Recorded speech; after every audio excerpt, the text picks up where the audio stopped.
Oya, huu mzigo unaitwa Shadow of Betrayal. Mzigo huu una matukio mengi ya kusisimua na kusikitisha sana. Haya, mzigo wetu unaanza, tunamwona mzee mmoja yuko anasoma zake gazeti na mwanaye akawa anamwaga mzee kwa safari yake ya kwenda chuo. Huyu mwanadada bwana anaitwa Rebeka na huyu mzee pembeni yake anaitwa Pastor Derek. Huyu mzee mke wake aliuawaga na majambazi miaka 25 iliyopita. Yaani kipindi mama yake anajifungua huyu Rebeka alivamiwaga na majambazi njiani wakiwa wametoka hospitalini, mke wake akapigwa risasi kwa kosa tu la kung'ang'ania fedha. Yaani wale majamaa walitaka fedha lakini mama yeye alikaza. Sasa hapa mzee akawa anamuombea mtoto wake baraka zote, yani baraka tele, aendapo huko chuo akapate kufanikiwa, ajiepushe na wanaume, kila kitu, yani alimpa wosia nini.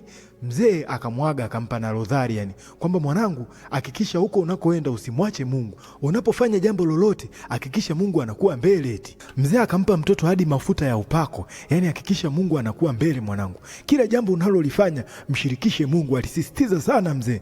Na bidada akusita akasema ndiyo mzee, ndalifanyia kazi. Sasa bidada baada ya kufika hostel akakutana na mwanadada mmoja anaitwa Chioma. Yani huyu Chioma ndo alikuwa rafiki yake mpya. Sasa wamekutana huko hostel na wakawa wanapanga zao hapo ratiba za kwenda ibadani. Bidada akampa na bracelet akamwambia vaa hii itakupendeza sana.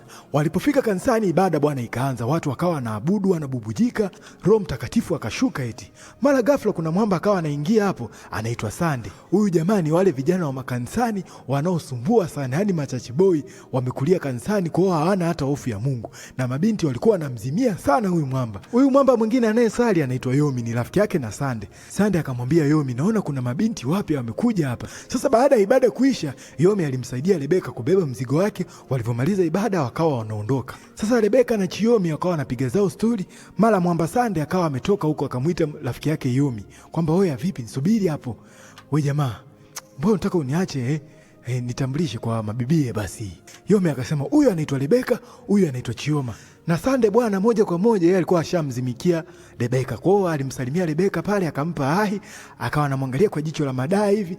Hadi watu wote wakawa wanashangaa, huyu mwamba vipi, au ameshampenda eti. Kwa hiyo mwamba akajitambulisha kwa bidada pale na bidada akamshukuru, akasema nashukuru kwa kukufahamu. Kwa hiyo mwamba baada ya kumaliza akawa anaondoka bwana. Chioma akawa anamwambia rafiki yake kuwa makini na vijana wa makanisani hao, maana hao wanaumiza sana mioyo eti. Na bidada bila kusita akasema mimi huku nimekuja kusoma bwana, mimi sijaje kutafuta mwanaume. Chioma akamwambia haya sawa. Sasa baadaye jioni wakawa na vipindi vile vya ibada za usiku eti. Kuna pasta mmoja akawa anahubiri pale. Akawa anasema Mungu anaokoa, wenyewe wanaitikia tu amen. Na baada ya kumaliza akamwambia Sande tufungie kipindi. Sande akaomba pale, Baba yetu uliye mbinguni, jina lako litukuze, ufalme wako uje. Baada ya kumaliza pasta akamaliza ibada, kila mtu akawa anatawanyika anaenda nyumbani. Haya bana, sasa baadaye baada ya kufika hosteli, Chioma akawa anamwambia Rebeka, naona kama Sande amekuelewa hivi na amekupenda sana. Rebeka akasema hamna, mimi sina mpango kwanza hata wa kuolewa na vijana wa makanisani. Mimi tageti zangu ziko mbele huko. Rafiki yake akashangaa akasema kwa nini sasa? Mimi nikajua utataka kuolewa na mtu aliyeokoka sana kama baba yako eti.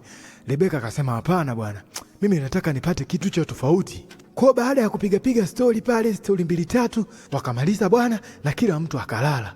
Sasa wakati wamelala tunamwona Chioma yuko makini sana na simu yake, afu anamwangalia Rebeka. Inaonekana kuna kitu tofauti kipo nyuma yake, yani inaonekana kuna jambo la tofauti lipo nyuma analijua. Sasa kama kawaida tena wakafika tena kwenye siku ya ibada nyingine, zile ibada zao za kawaida tu. Bidada anavyosali mwamba inaonekana anamwangalia sana bidada. Na bidada akawa anamchungulia mwamba, wakawa kama wanagongana macho hivi wanaoneana aibu eti. Haya, sasa siku nyingine hapa bidada akawa amepata appointment na Sunday eti. Akawa anajiangalia kwenye kioo, amepiga vazi lake fulani hivi, ila akawa anakumbuka baba yake alivyomwambia, alimtahadharisha, alimwambia kaa mbali na wanaume mwanangu. Wewe kilichokupeleka huko ni masomo.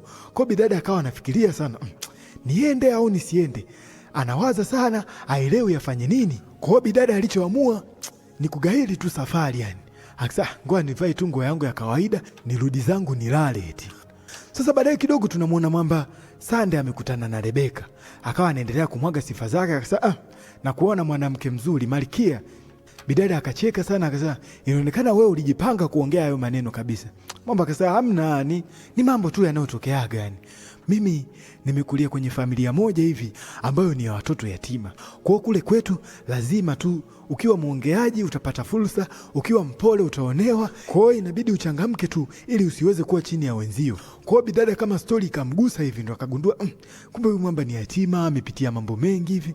Bidada akaingiwa na roho ya huruma, eti akawa anamuonea huruma mwamba. Kwa hiyo mwamba akaendelea tu kugongelea misumari akasema, mimi akati angali ni mdogo nimepitia mambo mengi ambayo sometimes hata nikifikiria yani sikustahili kabisa. Bidada akawa anasikitika, na bidada alichokosea ni kumuonea huruma yani tu huyo mwamba. Yani kitendo cha kumuonea huruma mwamba, bidada kama akawa amefanya mistake. Kwa mwamba akawa anaendelea kuongea pale, na mwamba akamsogelea bidada akawa anataka amshike paja, lakini bidada akaikataa, akasema naijua hiyo. Haya, bidada akaondoka na akafika kule hostel, akaanza kumsimulia rafiki yake Chioma, akawa anamuelekeza kila kitu kilichotokea kati yake yeye na mwamba, akampa story yote ya mwamba, akamuelekeza kila kitu mwamba alichomwambia. Na bidada akasema, wewe umjui Sande, kuwa makini na wanaume kama wakina Sande, wanafeki tu stori za maisha yao ili waweze kukuingiza mkenge, na anakupiga tukio unakuja kuumia moyo eti. Bidada akasema, kwa nini? Mbona wewe kama unamchukia sana Sande, kuna kitu gani kwani kinaendelea kati ya wewe na Sande? Bidada akasema, hamna, mimi tu najaribu kukwambia na kutahadharisha kwa kuwa wewe ni rafiki yangu. Kwa hapo bado hatujaelewa sasa. Chioma anamwambia hivyo rafiki yake ili akae mbali kwa sababu yeye anampenda Sande, au Sande kweli ni mwanaume hatari eti? Rebeka akaaga akasema yeye anaenda kupika. Ila Chioma akamwangalia kwa jicho baya sana Rebeka. Yaani inaonekana kuna kitu yani kipo nyuma sasa. Sasa usiku ulipofika, bidada ya Rebeka alikuwa anajisomea kitabu, ila akiangalia ni muda umeenda na Chioma hajarudi eti. Kwa hiyo akaamua tu amvutie waya, amtafute. Akamtumia SMS, uko wapi wewe? Chioma naye akajibu akasema, nipo njiani nakuja babe. Kwa Rebeka akaona isiwe shida, ngoja mimi nilale, yesi atakujaga tu. Akapotezea, akaamua tu alale zake bwana. Usiku ukazidi kwenda, muda mrefu, tunaona mida ya saa 5 na dakika 47 hivi. Bidada bado hajarudi ndani na simu yake ikawa imeingia SMS eti. Na bidada alivyokuwa amelala SMS ya kuiona, ila ghafla tunaona mlango unafunguliwa. Kuna mwamba anaingia tena taratibu yani kwa kunyata eti. Akawa anapanda zake kitandani. Na tunaona mkononi kavaa zake saa na bracelet. Bado huyu mwamba hatujamjua ni nani. Akawa anasogea tu taratibu kitandani huku akiwa anamfuata bidada. Mara ghafla akamshika bidada na akawa anambaka kwa nguvu eti. Bidada alilia sana usiku ule. Mwamba yeye aliendelea tu, alikuwa hajali wala nini eti. Yeye akawa anamchunja tu. Na bidada alipiga kelele sana na alilia sana, lakini hakupata msaada. Lakini asubuhi ilipofika, bidada akawa amelala zake, analia sana eti, anawaza na anaangalia picha ya mama yake eti. Bidada akawa analia kwa uchungu, anasema, mama, uenda ungekuwepo leo, ningekueleza maumivu ninayoyapitia moyoni mwangu. Kitendo kilichonitokea jana ni kitendo cha aibu sana. Kwa hiyo bidada aliumia sana baada ya jana kubakwa eti. Kwa hiyo baadaye kidogo, baada ya bidada kulia sana, tunamwona Chioma ndo anarudi eti. Akamwambia bidada, samahani, simu yangu ilizima, nilishindwa kukupa taarifa kwamba nitachelewa kurudi. Afu akamwona bidada kama yupo sawa, akamuuliza, vipi, uko sawa? Bidada akamwambia tu, nipo sawa, afu akawa anaondoka. Rafiki yake tena akamuuliza, vipi, uko sawa? Bidada akasema, nimekwambia nipo sawa, mimi nataka tu kwenda kanisani. Kwa bidada baada ya hapo tu akaamua kuondoka zake eti. Sasa baadaye huku ndani tunamuona Chioma yupo ndani, afu anaiangalia picha ya Rebeka tu. Afu anaiangalia kama kwa uchungu eti. Afu anasema, hata mimi ilinitokea hivyo hivyo yani. Alinipa huyo jamaa na ile 5,000 na akasema nisimwambie shangazi yangu eti. Kumbe na yeye Chioma alivyokuaga na miaka 16 alibakwa eti. Na hapo tunamuona ana kovu kabisa tumboni. Inaonekana kuna kitu alikipata. Afu akawa anavua wigi lake, akasema, nilichokipitia mimi, kila mwanamke atakayekuwa karibu yangu lazima akipitie eti. Sasa inaonekana Chioma anafahamu kila kitu kilichotokea jana usiku eti.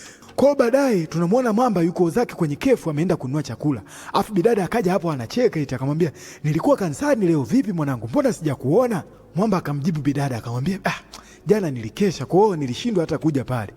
Dada akamjibu akasema, haya kaka kondoo. Na bidada akasema, niletee chakula kama alichoagiza mwamba hapa na mimi nile. Kwa hiyo mwamba akatoa business card yake pale, akalipia vyakula vyote eti, akasema, kata na ya huyu bidada. Bidada alifurahia sana, akasema, hamna mwanamke ambaye hapendi kuwa na mwanaume anayemjali kama hivi. Mwamba yeye aliendelea kukaa kimya tu, hakujibu chochote eti, na akawa anaangalia saa yake.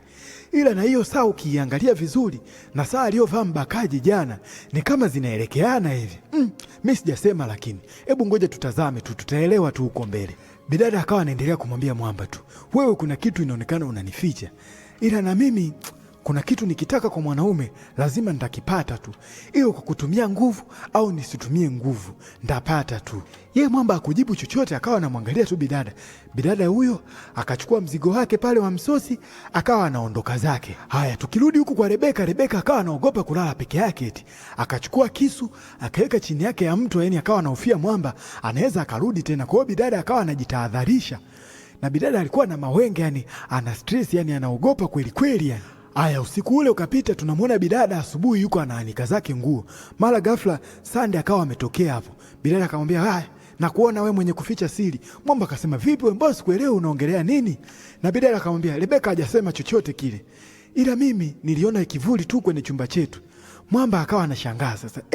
Kwa hiyo bidada alishtukia mchezo. Kumbe bidada alimuona mwamba anavyoingia bwana kwenye kile chumba. Mwamba tu akamwambia bidada, "Yaani wewe unajaribu kucheza mchezo wa hatari eti." Bidada akasema, "Mimi sijasema kitu."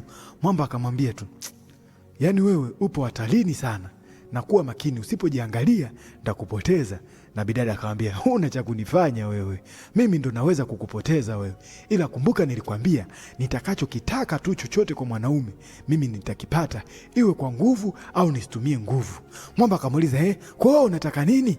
Bidada akamwambia, "Nakutaka wewe, nataka wewe uwe mpenzi wangu mimi, yaani nataka niwe na mahusiano na wewe na Rebeka ajue kila kitu kinachoendelea kati ya mimi na wewe." Afu bidada akamaliza akamwambia, "Nipo chumbani na kusubiri, leo Rebeka hayupo." Haya, sasa baadaye tunamuona Chioma yupo na mwamba Sande wametoka kukitupa eti. Inaonekana mwamba alienda kweli kutekeleza alichoambiwa na Chioma. Na Chioma alifurahi sana, akamwomba mwamba kuondoka eti. Na mwamba akamruhusu, Chioma akambusu mwamba, akawa anaondoka. Haya, baada ya Chioma kuondoka, mwamba akawa anajiongelesha tu pale kitandani, Anasema hawanijui tu mimi. Haya, hii siku nyingine tunamuona mwamba Yomi anaamka usiku wa manane kitandani, wako na mwamba Sande walilala. Ameliona begi la Sande, akawa analikagua eti, akawa anasema hili begi lina nini? Akawa anakagua vitu vilivyomo mle ndani, akakuta kuna notebook imeandikwa majina sasa ya wadada, sasa sijui akina Rebeka, Dildan, yani kwamba Rebeka nishamaliza, wakina Chiomi sijui ameandika, sijui wakina Ana ameandika, ni majina ya kina bidada wengi sana. Kwa mwamba akawa anashangaa sasa, akawa elewi ni nini hiki. Mwamba akaendelea kupekua tu lile begi, na katika pekua akakuta kuna kiboksi kina saa na bracelet. Jamaa tu akasema anyway, ngoja nivirudishe tu. Akavirudisha, akamwangalia mwamba na akawa anarudi zake tu kulala pale anapumzika. Kwa maamuzi aliyoamua kuchukua mwamba ni kumpigia tu Chiomi. Akamwambia kila kitu Chiomi, kwamba huyu dogo nahisi ameisha gundua kila kitu kilichotokea. Na huku tunakuja tunamuona mwamba Yomi yuko karibu sana na Rebeka. Yaani Rebeka akaamua tu karibu wake auweke na Yomi kuliko na Sande. Kwa akawa anaendelea tu pale kucheka, wanakula zao ice cream, wanacheza zao game, wakaendelea kuenjoy tu. Huku tukirudi kwa mwamba Sande, akawa anamwambia bidada sasa Chioma sasa kwamba inabidi tufanye mpango sasa ambao tutengeneze isionekane mimi nilimbaka na ni Rebeka, ionekane Yomi yeye ndo alihusika. Kwa hiyo utachukua simu ya Rebeka na utamtumia Yomi SMS kwamba kuna kitu nataka tufanye, yani kuna kitu nataka unifanyie. Bidada akawa ameganda, haelewi.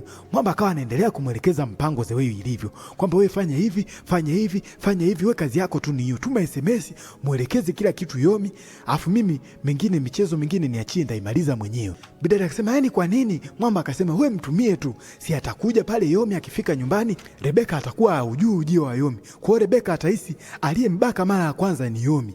Umeelewa mpango huo? Bidada akawa anashangaa tu yani.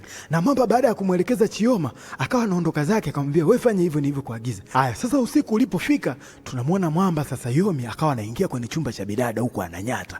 Inaonekana sasa mwamba Chioma alikuwa ashamtumia zile SMS. Na mwamba akawa anaingia taratibu, akawa anatembea huku, anamuita bidada, anasema Rebeka, Rebeka. Akapanda kitandani akamuita Rebeka. Kwa bidada akashtuka pale na akachukua kile kisu akamchoma nacho mwamba tumboni. Bidada akaanza kulia pale. Mara ghafla hapo Sande akawa ameingia sasa, akawasha taa. Tunamwona mwamba akawa anatokwa na damu nyingi sana. Afu mwamba ikawa ni dakika za mwisho, yani tunamwona mwamba ndo anakata roho, yani anakufa eti. Bidada amefanya mauaji.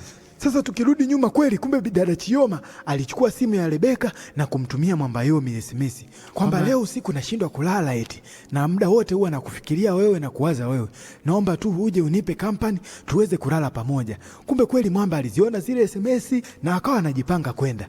Na mwamba Sande alivyomuona mwamba anajiandaa ili aende kwa bidada Rebeka, akampa ile saa na bracelet, yani kwamba unaenda kwa demu mwana, atokelezea eti. Kwa mpango wa mwamba inaonekana ulitiki na ukaenda sawa, akampulizia na perfume pale ili mwamba akienda kwa Rebeka ionekane ni yeye eti. Kwa mwamba akawa anambembeleza bidada ya kinafiki pale. Mwamba tunamwona anaiangalia kamera eti, afu akawa anachekelea eti. Kumbe kuna muda bwana, watu wabaya huwa wanashinda eti. Ulikuwa na mimi kwenye tambala hili, storyteller wako Mr. Cool Voice. Mzigo wetu unaitwa Shadow of Betrayal na movie yetu inakuwa inaishia hapo eti.